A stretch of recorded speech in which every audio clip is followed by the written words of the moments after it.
Good morning students. मैं doctor Anupama उज्ज्वल। आज हम LLB थर्ड ईयर में सब्जेक्ट एडमिनिस्ट्रेटिव लॉ देखेंगे। उसमें टॉपिक हम नया स्टार्ट कर रहे हैं रिट्स, जो हम 2 पार्ट में पढ़ेंगे। आज हम फर्स्ट पार्ट देखेंगे। आज जो हम फर्स्ट पार्ट देख रहे हैं उसमें है judicial control of administrative actions through writs, प्रशासनिक कार्यों के पुनरावलोकन रिट के माध्यम से।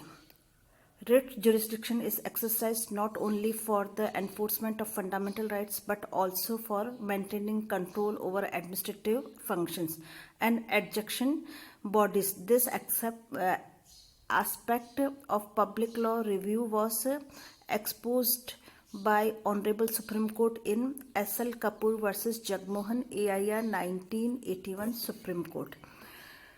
रिट अधिकारिता का प्रयोग केवल अधिकारों के प्रवर्तन हेतु ही नहीं किया जाता है, बल्कि प्रशासनिक व न्याय हेतु प्रशासनिक और न्यायिक निर्णय निकायों को उचित नियंत्रण में रखने के लिए भी किया जाता है। लोक विधि पुनरावलोकन के इस पहलू को उच्चतम न्यायालय ने S.L. कपूर बनाम जगमोहन के वाद में स्पष्ट किया है।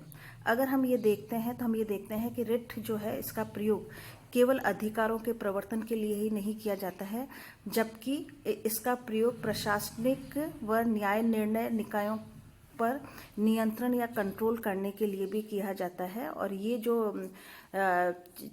सुप्रीम कोर्ट के द्वारा ये जो व्यू है ये जगमोहन के मामले में स्पष्ट किया गया है। Article 32 and 226 in all the cases of writ under Article 32 and 226, the issues of public law review are involved under these articles. Only the validity of law is not challenged but the petitioner, but also the administrative actions which is taken under the authority of law by which the concerned rights has been adversely affected. अनुच्छेद 32 व 226 के अंतर्गत writ के सभी मामले लोक विधि पुनरावलोकन के प्रश्न से अंतर्विहित रहते हैं। याचियों द्वारा उन अनुच्छेदों के अधीन केवल विधि की वैधता पर ही आक्षेप नहीं किया जाता है, बल्कि उस प्रशासनिक कार्य पर भी जो विधि के प्राधिकार के अधीन किया गया है तथा जिससे संयुक्त अधिकार का प्रतिकूल प्रभाव पड़ा है। तो इस प्रकार हम देखते हैं कि आर्टिकल 32 और 36 के अंतर्गत जो रिट की अधिकारिता है उसमें केवल अनुच्छेदों के अधीन केवल विधि की वैधता पर ही किसी भी प्रकार का कोई आक्षेप नहीं लगाया जाता है, बल्कि उस प्रशासनिक कार्य पर भी जो विधि के प्राधिकारी के अधीन किया गया है और उसमें भी अगर किसी भी अधिकार पर प्रतिकूल या एडवर्स इफेक्ट पड़ा है तब भी इसे चैलेंज किया जा सकता है। परंतु इसके कुछ एक्सेप्शंस हैं। जब हम रिट के अंतर्गत अपने अधिकारों की मांग नहीं कर सकते हैं, उसके बारे में R.S. Makakshi versus I.M. Menon AIR 1982 supreme court. A writ petition was filed in the High Court complaining of infringement of fundamental rights guaranteed Article 14 and 16. 8 years after the government action has been taken, primary objection was raised against the maintained ability of a writ petition on the ground of delay, but it was overruled by the disagreeing with the view of High Court. The Supreme Court held that the writ petition was highly belated and was liable to be dismissed on the ground of laches and delay. R.S. मकाक्षी बनाम I.M. Menon AIR 1982 के मामले में मूल अधिकारों के व्यक्तिकरण पर 8 वर्ष का आक्षेप किया गया था। उच्चतम न्यायालय ने अति विलंब के आधार पर किए गए प्रारंभिक आपत्ति को नामंजूर कर दिया, किंतु उच्चतम न्यायालय ने कहा कि याचिका अतिशय विलंब में दायर की गई है और इस कारण अति विलंब के सिद्धांत के आधार पर खारिज किए जाने के दायित्वाधीन के अधीन है। ऐसी ही बात त्रिलोकचंद मोतीचंद बनाम S.B. मुंशी में भी कही गई है। तो अगर कोई भी आपके अधिकारों का हनन होता है तो उसके लिए यह जरूरी है कि उस अधिकारों के हनन के लिए आपको अपने अधिकारों की डिमांड तत्काल करनी आवश्यक होती है। इस मामले में याची के द्वारा जो पिटीशन दायर की गई थी वह 8 साल के पश्चात दायर की गई है और इसे इस आधार पर डिसएग्री कर दिया गया कि 8 साल की जो अवधि है यह काफ़ी लंबी होती है और इस आधार पर, इस सिद्धांत के आधार पर इस याचिका को खारिज कर दिया गया। और इसी प्रकार का जो सेम मामला है वह त्रिलोकचंद मोतीचंद के मामले में भी कही गई थी। फिर सेकंड आपका मामला है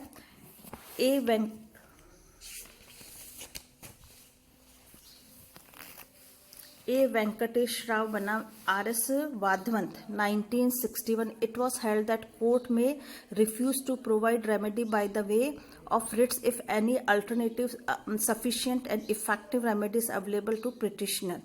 A.V. वेंकटेश बनाम आर.एस. वाधवन के मामले में निर्धारित किया गया कि न्यायालय रिट के माध्यम से उपचार इनकार कर सकता है यदि याची के पास अन्य कल्पित पर्याप्त और प्रभावकारी उपचार है। दूसरा, रिट्स को इनकार करने का यह आधार माना जाता है कि रिट्स आपको तभी प्रदान की जाती है जब उसके अधिकार के बारे में किसी भी प्रकार की रेमेडी किसी अल्टरनेटिव लॉज में नहीं है। अगर किसी अन्य में अल्टरनेटिव रेमेडी अगर आपको मिल सकती है तो कोर्ट रिट जारी करने से मना कर सकता है। और इसमें ये कहा गया था A.V. वेंकट राव बनाम S.R. वाधवंत 1961 मामले में यह निर्धारित किया कि न्यायालय रिट के माध्यम से उपचार प्रदान करने से इनकार कर सकता है अगर याची के पास अन्य अनुकल्पित पर्याप्त और प्रभावकारी उपचार उपलब्ध है तो उसके लिए यह माना जाता है कि जहां उपचार उसे अन्य लॉ में अगर प्रोवाइड करवाया जा सकता है तो ऐसी स्थिति में उसको रिट को स्वीकार नहीं किया जाएगा। फिर थर्ड है आपका M.S.M. शर्मा बनाम Shri Krishna Sinha 1960. Supreme Court held that general principle of res judicata apply even on writ petition filed under Article 32. Thus, if once a petition filed under Article 32 is dismissed by the court, subsequent petition is barred.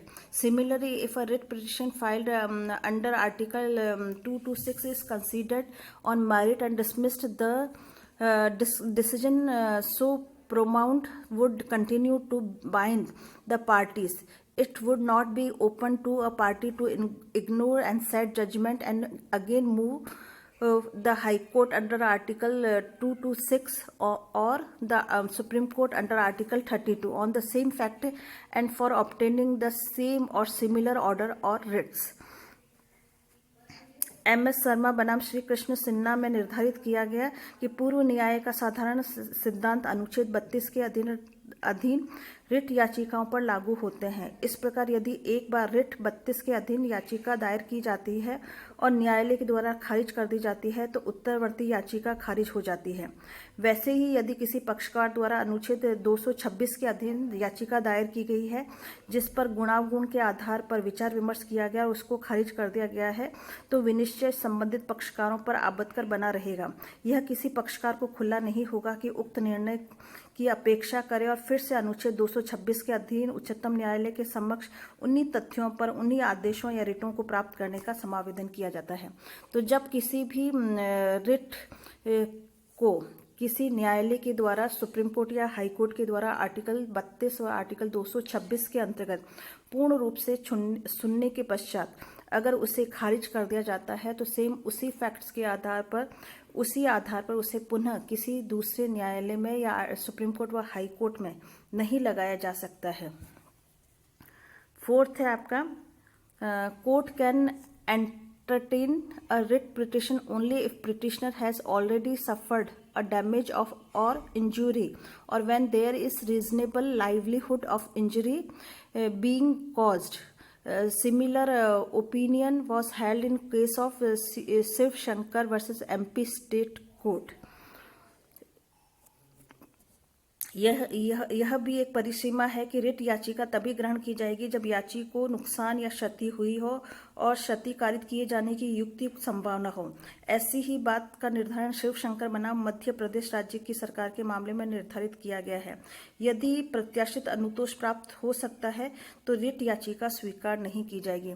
इसी प्रकार एक restriction यह भी लगाया गया है कि अगर याची जो रिट दायर करने के लिए आया है, अगर उसे किसी भी प्रकार का कोई भी नुकसान हुआ है या उसको किसी भी प्रकार की क्षति हुई है या उसकी संभावना है, तभी रिट जो है स्वीकार की जाएगी। और अगर उसे प्रत्याशित if anticipatory relief available on writ petition, अगर इसी रिट पिटिशन में कोई अदर एंटीसिपेटरी रिलीफ अवेलेबल है तो ऐसी स्थिति में याचिका को स्वीकार नहीं किया जाएगा। फिर है MC Mehta versus union of India 1987। It was held that for the purpose of enforcing the fundamental right under Article 32 of the Constitution, the power of Supreme Court is not only injustice in ambit to prevent violation of fundamental rights, but also remedial in scope to provide relief in case of breach of such rights. Thus, the court has implied power to grant remedies, assistance by way of compensation, but it is considered that this remedy must be confined to exceptional cases only. यह भी एक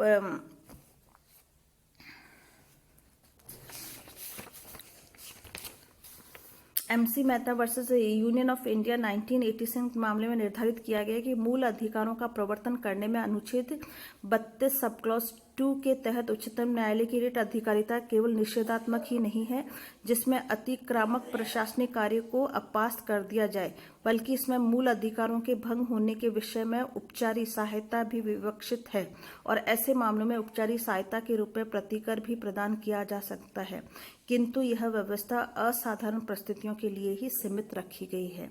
इसी के साथ आपका Ritz का first जो part है वो हमने कंप्लीट किया है।